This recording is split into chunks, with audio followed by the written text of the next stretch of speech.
नमस्कार दोस्तों, EM study channel पे आपका स्वागत है। आज मैं आपको एसएससी सीजीएल की तैयारी कैसे करें 2025 में, इसके बारे में बताने के लिए आया हूँ।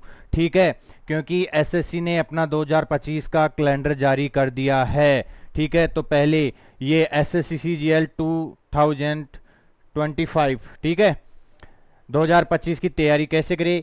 80 डेज प्लान, 80 दिन में किस प्रकार से सिलेबस को कवर करें, सब कुछ यहाँ पे बताने वाला हूँ। याचना नहीं, अब रण होगा, जीवन जय या कि मरण होगा। जुट जाना है और तैयारी में लग जाना है, क्योंकि बेटा आपके माता पिता भी आपसे बहुत सारी उम्मीदें लगाए बैठे हैं। तो आपको उनकी उम्मीदों पे खरा उतरना है और किस प्रकार से तैयारी करनी है, क्योंकि लगभग प्री और मेंस में तो आपको ज़्यादा वक्त नहीं मिलेगा, लेकिन पहले प्री की तैयारी तो करें। प्री की तैयारी किस प्रकार से करेंगे, क्योंकि लगभग मेरे को लगता है कि 80-85 दिन आपके पास रहे हैं। इनमें किस प्रकार से एसएससी को करे, किस प्रकार से पूरा सिलेबस कंप्लीट करे। और अंग्रेजी की चिंता तो करनी नहीं है, अंग्रेजी को पढ़ने का भी पूरा तरीका बताऊंगा मैं। मैथमेटिक्स का बताऊंगा, रीजनिंग का बताऊंगा और जनरल नॉलेज जीके का भी बताऊंगा किस प्रकार से पढ़ना है आपको। ठीक है, तो ये आपने थंबनेल देखी है, पोस्टर देख लिया। समय का सदुपयोग, ऐसे पढ़ेंगे तो पक्का एसएससी निकालोगे। एसएससी से कोई वंचित करने वाला नहीं है आपको। अगर आप, मैं कहता हूं जैसे जैसे करते हो, तो आप जरूर एसएससी को निकाल लोगे। टॉपर्स रणनीति के अनुसार कि टॉपर्स किस प्रकार से तैयारी करते हैं, तो उनकी रणनीति को भी देखेंगे और उसी हिसाब से हम भी तैयारी करेंगे। अब देखो, पहले कैलेंडर देख लेते हैं एसएससी का। ठीक है, आपको दिख रहा होगा, नहीं दिख रहा है तो यहां पे देखो, कंबाइंड 7वें नंबर की जो इंफॉर्मेशन है हमारे पास, कंबाइंड ग्रेजुएशन लेवल एग्जामिनेशन 2025। ठीक है, 9 जून को इसके फॉर्म बनना स्टार्ट हो जाएंगे। कितनी तारीख को? 9 जून को। और क्लोजिंग डेट 4 जुलाई को बंद हो जाएंगे। कहने का मतलब लगभग 1 महीने का समय है आपके पास इसका फॉर्म लगाने के लिए। ठीक है, और डेट ऑफ एग्जाम, एग्जाम की डेट ये टायर फर्स्ट के लिए दे रखा है बेटा। कहने का मतलब प्री। ठीक है, 13 अगस्त से 30 अगस्त 2025 के बीच में टायर फर्स्ट हो जाएगा। तो लगभग मेरे को लग रहा है कि आपके पास 80 से 85 दिन का समय है, उसमें किस प्रकार से तैयारी करें। और बेटा कम से कम 50 से 60 हजार, 50 से ऊपर ही मानो, 50 हजार से ऊपर एसएससी भर्तियां निकालने वाला है। उसके बाद में सब इंस्पेक्टर दिल्ली, इसके फॉर्म 16 जून से स्टार्ट हो जाएंगे, 7 जुलाई तक भरेंगे। Combined higher secondary level CHSL, इसके फॉर्म भी 23 तारीख को स्टार्ट हो जाएंगे और 18 तारीख तक भरेंगे। उसके बाद में मल्टीटास्किंग, मतलब लड़ी लगा दी है, जड़ी लगा दी है एसएससी ने भर्तियों की। तो आपको भी उसी हिसाब से तैयारी करनी है और किस प्रकार से तैयारी करेंगे वो सब कुछ यहाँ पे देखेंगे इस क्लास में, क्योंकि क्लास में बने रहना है, स्किप करके आगे नहीं निकलना है। क्लास को देखना है पूरे, किस प्रकार से पढ़ना है, किस प्रकार से अपने नोट्स तैयार करने हैं, किस प्रकार से टेस्ट सीरीज लगानी है, सब कुछ यहाँ पे बता रहा हूँ मैं आपको। ये हमने देख लिया एसएससी समय का सदुपयोग और किस प्रकार से स्ट्रेटेजी बनाएंगे। 80 दिन का हमारा प्लान रहने वाला है। सबसे पहले तो अंग्रेजी की बात करते हैं, सबसे पहले इंग्लिश की बात करते हैं। ठीक है, तो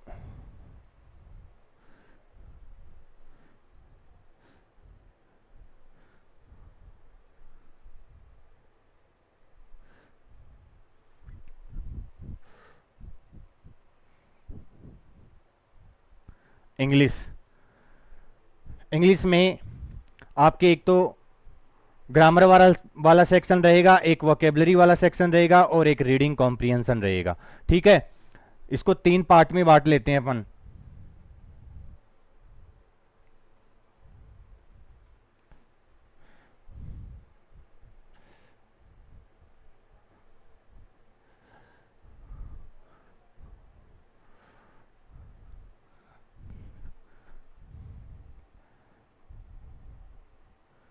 रीडिंग कॉम्प्रिहेंशन 3 सेक्शन में बांट लिया। ग्रामर की आपको चिंता छोड़ देनी है, क्योंकि जल्द ही 1-2 दिन में ही मैं ये ग्रामर का बैच स्टार्ट करने वाला हूं यूट्यूब पे, बिल्कुल फ्री रहेगा। इसमें 10 से स्टार्ट करूंगा मैं।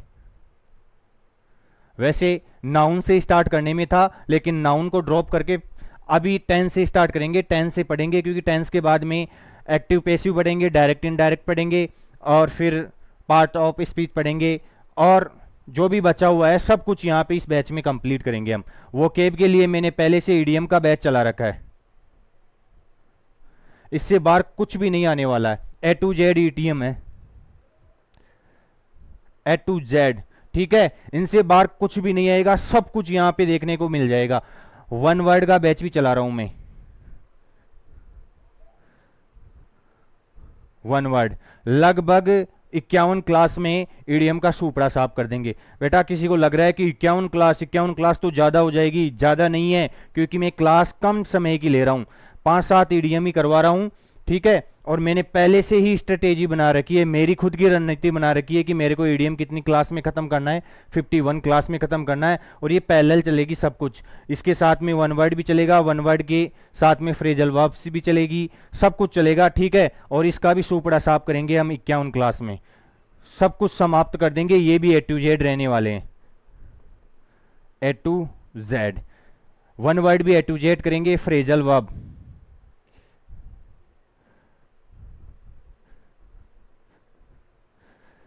फ्रेजल वर्ब, इसकी 21 क्लास रहेगी अपनी, 21 क्लास में सुपड़ा साफ कर देंगे इसका, ठीक है। ये तो आपके वोकेब वाला सेक्शन हो गया। और वोकेब वाला सेक्शन अगर आपका मजबूत है तो ग्रामर में तो आप ये समझो कि महारत हासिल कर लोगे। ग्रामर तो हम, ग्रामर की भी वैसे 101 क्लास में इसको निपटाने का मेरा टारगेट रहेगा, लेकिन मैं किसी दिन डबल क्लास ले लूंगा, किसी दिन 2 क्लास लगा दूंगा, किसी दिन 3 क्लास लगा दूंगा, ऐसे करके इसका भी अपना टारगेट लगभग 51 दिन में खत्म कर देंगे हम। 51 दिन में ग्रामर को भी खत्म कर देंगे। रीडिंग कॉम्प्रिहेंशन, रीडिंग कॉम्प्रिहेंशन में सबसे पहले मैं स्टार्ट करूंगा क्लोज टेस्ट से, क्लोज टेस्ट से। कोई बिगिनियर है, नया है, उसको भी समझना है, ठीक है। अंग्रेजी को, जो एसएससी की अंग्रेजी है, उसको 3 हिस्सों में बांट के पढ़ेंगे हम। एक ग्रामर वाला सेक्शन पढ़ेंगे, एक वोकेब वाला पढ़ेंगे, एक रीडिंग कॉम्प्रिहेंशन वाला पढ़ेंगे। इसमें इंपॉर्टेंट, ये वाला इंपॉर्टेंट है, इसमें एंटोनिम एंड सिनोनिम्स, एंटो एंड सिनोनिम्स, ठीक है। एंटोनिम्स और सिनोनिम्स, इसके लिए भी मैं बता दूं, इसके लिए भी मैं जल्दी से ए टू जेड, जितना जल्दी हो सके ए टू जेड, और वही 51 क्लासेज रहने वाली है अपनी, उसी में इसको समाप्त करेंगे। ये तो मैंने, क्योंकि मैं आपको इंग्लिश पढ़ा रहा हूँ, तो इंग्लिश की स्ट्रेटेजी बताई है मैंने कि किस तरीके से हम इंग्लिश को ख़त्म करेंगे, ठीक है। कुछ भी इससे बाहर जाने वाला कुछ भी नहीं है, लेकिन इससे सबसे महत्वपूर्ण बात, इन सब से ऊपर, सुपर से ऊपर, वो बता रहा हूं मैं आपको। इनके साथ साथ में आपको क्या करना है, जैसे हमारा टेंस खत्म हो गया ग्रामर में, तो आपको केवल टेंस की प्रैक्टिस करनी है। प्रैक्टिस इतनी करनी है बेटा, क्योंकि प्रैक्टिस ही आपको सिलेक्शन दिलाएगी। Practice makes a man perfect, practice ही आदमी को परफेक्ट बनाती है, ठीक है। जैसे ही टेंस खत्म हो जाए अपने, तो तुरंत अपना को टेस्ट सीरीज ज्वाइन करनी है, किसी की भी ज्वाइन कर लेनी है। मैं ये नहीं कर रहा हूँ कि उसकी करनी है, उसकी नहीं करनी है, किसी की भी टेस्ट सीरीज ज्वाइन कर लो और उसमें टेस्ट लगाना स्टार्ट कर दो, ठीक है। ये तो ग्रामर का हो गया। वोकेबलरी में भी ऐसे ही करना है, रोज क्विज देखने, कोई भी ऐप डाउनलोड कर लेना है, कोई भी टेस्ट सीरीज खरीद लेनी है, और उसमें रोज जैसे अपने ईडीएम खत्म होते हैं तो ईडीएम की धड़ाधड़ प्रैक्टिस करनी है अपने को, ठीक है। जल्दी से जो भी, जितने भी प्रैक्टिस सेट दे रखे हैं उनको धड़ाधड़ निकालने हैं। और रीडिंग कॉम्प्रिहेंशन, रीडिंग कॉम्प्रिहेंशन में हमेशा विद्यार्थियों को समस्या होती है, और वो मेरे से पूछते रहते हैं कि सर, क्योंकि मैं ऑफलाइन क्लासेज लेता हूँ, तो वहाँ पे मेरे से पूछते रहते हैं कि सर सबसे ज़्यादा प्रॉब्लम रीडिंग कॉम्प्रिहेंशन में होती है। तो इसकी चिंता छोड़ देनी है। ये 51 क्लास में तो क्लोज टेस्ट रहेगा अपना, ठीक है। इसके पैरेलली चलाएंगे हम PQRS। अभी आपको समझ में नहीं आ रहा है, ठीक है, लेकिन जब कल से मैं क्लास लेना ही स्टार्ट करूंगा रीडिंग कॉम्प्रिहेंशन की, तब एक बार और समझा दूंगा कि PQRS क्या होता है, और 51 क्लास ही हम लेंगे पैसेज की। कहने का मतलब मेरा टारगेट यही है कि कैसे भी करके आपकी इंग्लिश 51 दिन में खत्म कर दूं मैं, ठीक है। मेरा टारगेट यही रहेगा, और आपका भी यही रहना चाहिए। एक क्लास आपको ग्रामर की लेनी है रोज, एक क्लास वोकेब की, वोकेब में भी एक क्लास, क्योंकि ज़्यादा ड्यूरेशन नहीं रहेगी क्लास की, मैक्सिमम आधा घंटा, ठीक है।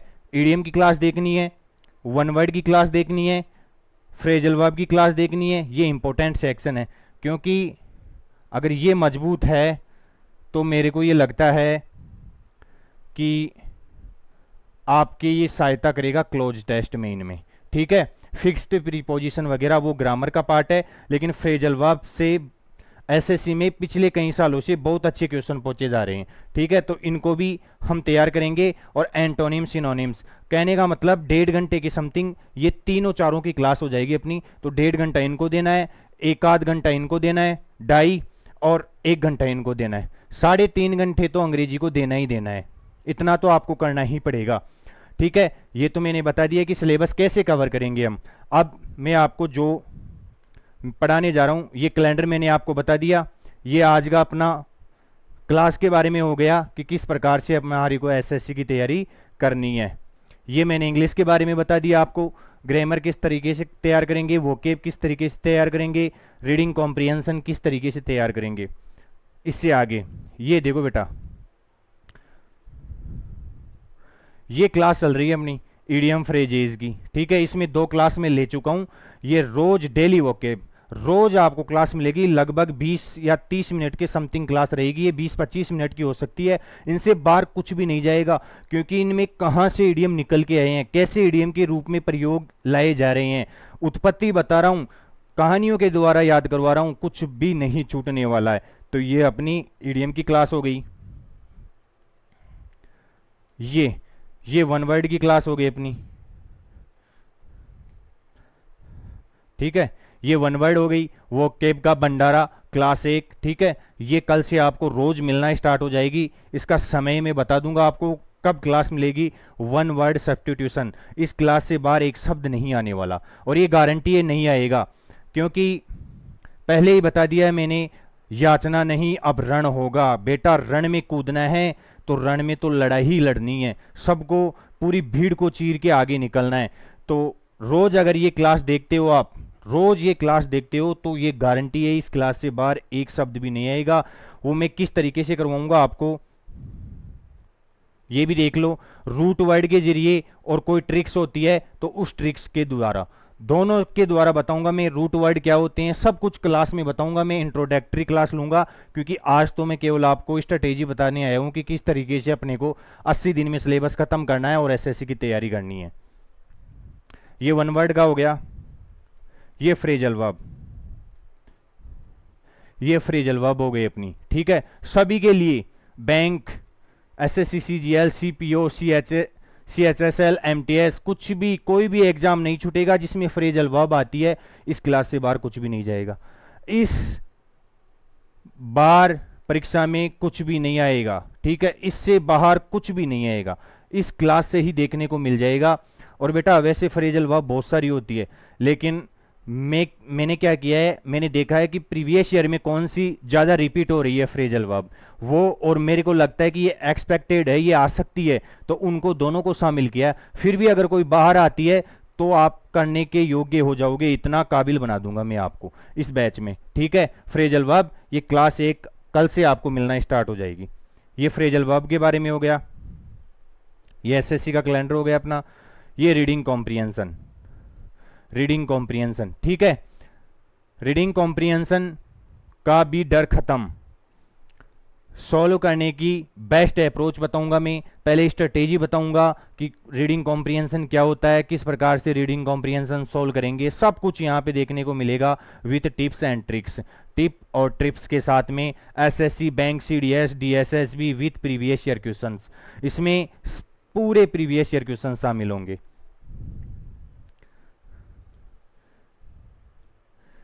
ये ग्रामर वाला सेक्शन हो गया अपना।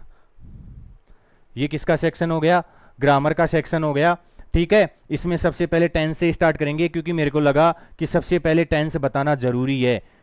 क्यों जरूरी है, क्योंकि टेंस के जरिए ही हम एक्टिव, पैसिव, डायरेक्ट, इनडायरेक्ट आगे के चैप्टर्स कर पाएंगे। तो सबसे पहले टेंस करेंगे, टेंस के बाद में जो भी टॉपिक उठा लेंगे अच्छा सा, उसके बाद में अपन पार्ट्स ऑफ स्पीच पे चलेंगे। ये आपके किसका हो गया, इंग्लिश का स्ट्रेटेजी। इंग्लिश की स्ट्रेटेजी बता दी मैंने, किस प्रकार से इंग्लिश को तैयार करेंगे। अब कई बच्चों के मन में डाउट रहता है कि सर इंग्लिश तो कर लेंगे, लेकिन हमारे को गणित के बारे में, रीजनिंग के बारे में, जीके के बारे में तो कुछ बताओ। सबसे ज़्यादा एसएससी की तैयारी करने वाले बच्चों को समस्या होती है जीके से डर लगता है उनको। तो बेटा ये अंग्रेजी की स्ट्रेटेजी बता दी मैंने। अब रीजनिंग,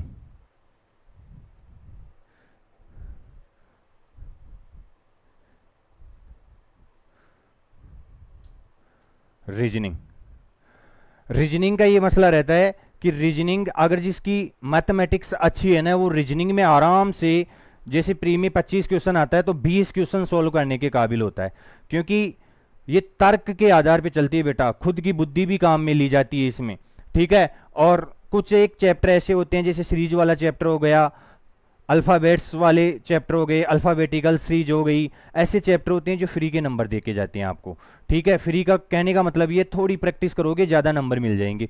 तो रीजनिंग को आपको कुछ भी नहीं करना है, रीजनिंग में केवल आपको टेस्ट सीरीज ज्वाइन करना है, कोई से भी ऐप से टेस्ट सीरीज ज्वाइन कर लेना है और टेस्ट लगाने का काम करना है। तो रीजनिंग में जितने हो सके पहले तो प्रीवियस ईयर क्वेश्चंस को निपटा दो, जितने भी रीजनिंग में आए हुए क्वेश्चन हैं उनको निपटा दो, उसके बाद में टेस्ट सीरीज में, मॉक टेस्ट में जो भी क्वेश्चंस मिलते हैं उनको सॉल्व करो। जो क्वेश्चन नहीं आता है रीजनिंग में आपको, उसको क्या करो, नोट डाउन करो और उसका कॉन्सेप्ट समझो कि किस प्रकार से सॉल्व हो रहा है।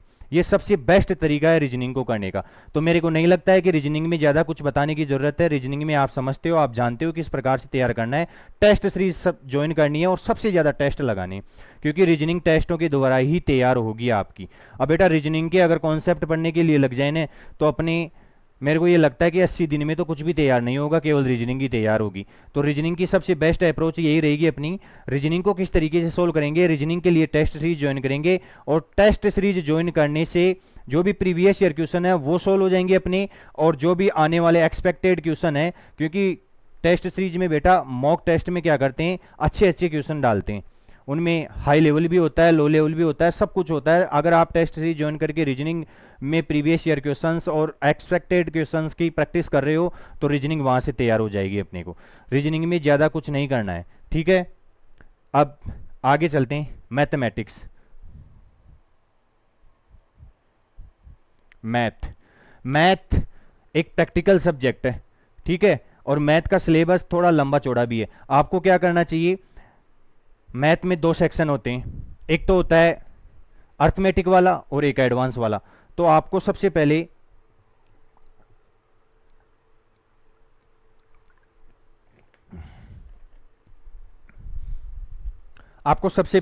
अर्थमेटिक के सेक्शन पे ध्यान देना होगा, अर्थमेटिक को तैयार करना होगा। एडवांस को बाद में करो, पहले अर्थमेटिक को तैयार करो। अगर अर्थमेटिक तैयार हो जाएगी तो एडवांस आपकी, मेरे को ऐसा लगता है कि समझ में आने लग जाएगी आपको। अगर सबसे पहले एडवांस पे कूद जाओगे तो बेटा मामला खराब हो सकता है, ठीक है। तो सबसे पहले अर्थमेटिक को तैयार करना है, एक चैप्टर को खत्म करना है। जैसे प्रतिशत उठा लिया आपने, प्रतिशत,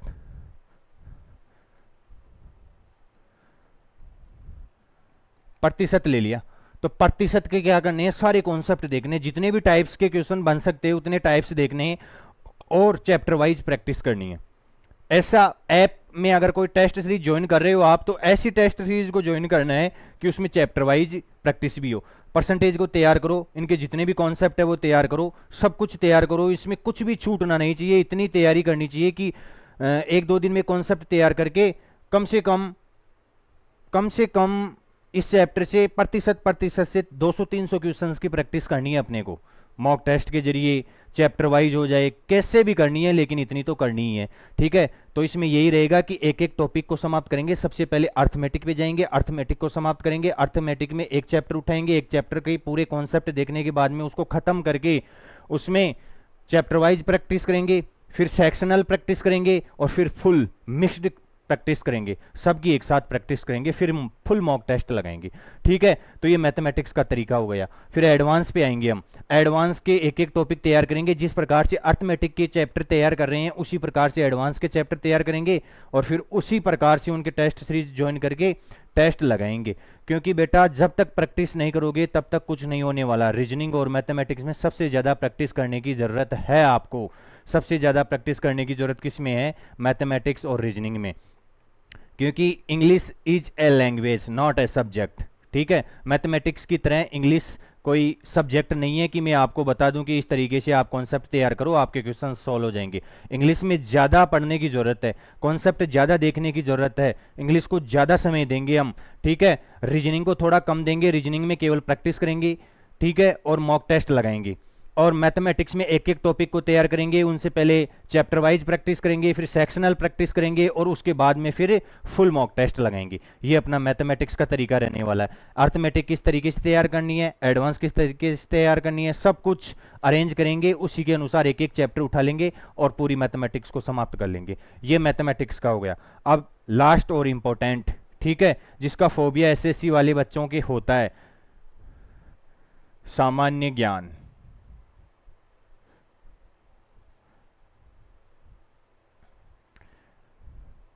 सामान्य ज्ञान, इसमें सब कुछ आ जाता है बेटा, और एसएससी का स्टूडेंट सबसे ज़्यादा इसी सेक्शन से डरता है, क्योंकि इसमें आजकल अच्छे क्वेश्चंस बनने लगे हैं, पता ही नहीं चलता कहाँ से क्वेश्चन आ रहा है कहाँ से नहीं आ रहा है। तो इसका तो इतनी खैर जानकारी मेरे को भी नहीं है इसकी, लेकिन फिर भी मैं आपको पढ़ने का तरीका और किस तरीके से इस सब्जेक्ट को तैयार करेंगे वो बता देता हूँ। सबसे पहले हमारे को पॉलिटी नहीं पढ़नी चाहिए, सबसे पहले ज्योग्राफी, पॉलिटी से पहले ज्योग्राफी पढ़ेंगे। ज्योग्राफी पढ़ने से अपना हमारी लगभग 10-20% पॉलिटी भी तैयार हो जाएगी, ठीक है। और साइंस पढ़ेंगे, ठीक है, दैनिक जीवन की साइंस आती है, कोई इतनी भारी भरकम साइंस नहीं आती है, आपको बार बार देखना है, बार बार गुजरना है क्वेश्चनों से। ये समझो कि अगर आप ज्योग्राफी तैयार करते हो तो पॉलिटी थोड़ी बहुत तैयार हो जाएगी, उसके बाद में पॉलिटी तैयार करेंगे, साइंस तैयार करेंगे, और सबसे इंपॉर्टेंट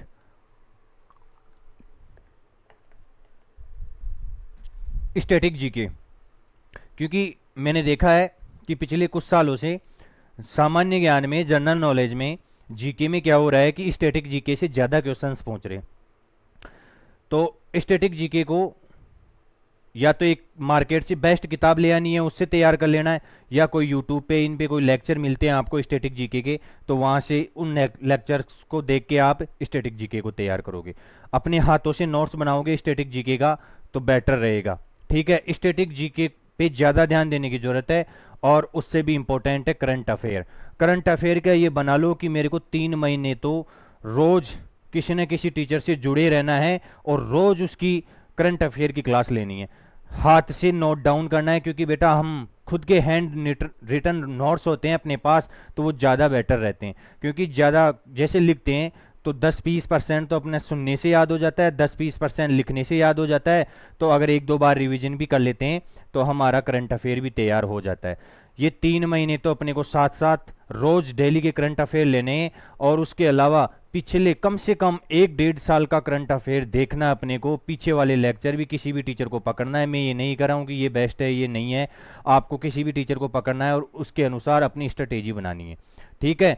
और पीछे वाले लेक्चर भी जब आपको टाइम मिले तो एक आध वीडियो देख लिया करो। और मैगजीन्स आते हैं बहुत सारे मार्केट में, ठीक है, या मंथली, पिछले 6 महीनों के, पिछले वार्षिकांक, मतलब जो भी आपको बेस्ट लगे वो एक वार्षिकांक ले आनी है, और उससे हर महीने का मैटर तैयार करते हुए चलना है। इन 3 महीनों का मैटर तो अपना साथ में क्लास के साथ में ही हो जाएगा, और पीछे वाला जो भी है वो वार्षिकांक से, मैगजीन से तैयार कर लेंगे हम। ये अपना जीके का रहने वाला है। बेटा जुट जाओ, क्योंकि समय बहुत कम है। ये आपने पहले कुछ किया कुछ नहीं किया ये कोई मैटर नहीं है अपना, ठीक है, ये कोई मामला नहीं है। किसी ने कुछ किया किसी ने कुछ नहीं किया, कोई 6 महीनों से पढ़ रहा है, कोई 1 साल से पढ़ रहा है, ठीक है, कोई कैसे तैयारी कर रहा है, कोई कैसे तैयारी कर रहा है। बेटा अपने माता पिता हमारे को पैसे दे के तैयारी करने के लिए भेजे हैं, तो हम उनको रिजल्ट देंगे। ये 3 महीने आपके लिए रामबाण साबित होने वाले हैं। अगर इन 3 महीनों का सदुपयोग कर लिया तो ये समझो कि आप सफल हो जाओगे, ठीक है। और तैयारी का तरीका मैंने आपको बता दिया है, ठीक है। आज की ये क्लास हमारी केवल तैयारी को लेके थी कि किस प्रकार से तैयारी करिए, किस प्रकार से 3 महीनों में एसएससी को निकाले। 80 दिन की जो स्ट्रेटेजी थी इसके अनुसार अगर मेरे कहे अनुसार चल लोगे आप तो अवश्य ही एसएससी को निकाल जाओगे। आज के लिए इतना ही, थैंक यू।